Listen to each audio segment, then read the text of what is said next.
GDP mengukur nilai output barang dan jasa yang dihasilkan dari suatu negara tanpa mempertimbangkan asal perusahaan yang menghasilkan barang atau jasa tersebut selama masih berada di batas-batas negara tersebut.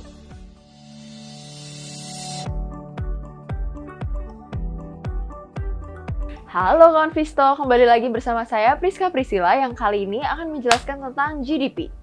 GDP atau Gross Domestic Product atau dalam bahasa Indonesianya disebut sebagai Produk Domestik Bruto merupakan indikator utama dalam mengetahui kondisi ekonomi sebuah negara. GDP mengukur nilai output barang dan jasa yang dihasilkan dari suatu negara tanpa mempertimbangkan asal perusahaan yang menghasilkan barang atau jasa tersebut selama masih berada di batas-batas negara tersebut. GDP dapat dihitung dengan menjumlahkan seluruh aktivitas konsumsi, investasi, belanja pemerintah, dan nilai ekspor neto yang dapat didapatkan dari ekspor dikurangi impor. Tapi, tenang dulu, kalian nggak perlu pusing-pusing untuk menghafal rumus dan menghitung secara manual angka GDP ini.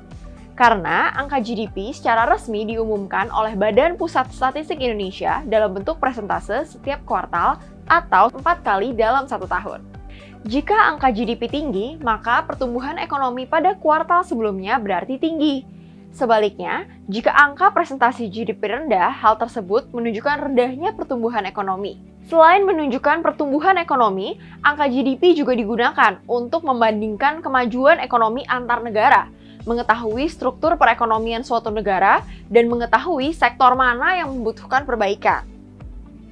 Kenaikan GDP dapat didukung oleh kenaikan konsumsi masyarakat, investasi masyarakat, belanja pemerintah, dan juga mengurangi impor. Untuk melakukan analisa ekonomi makro, khususnya dari angka GDP ini, kalian hanya perlu membandingkan besaran GDP tahun ini dengan periode yang sama di tahun sebelumnya. Nah, sekian dulu penjelasan mengenai GDP. Sampai jumpa di video EduFast berikutnya. Salam investasiku for better tomorrow.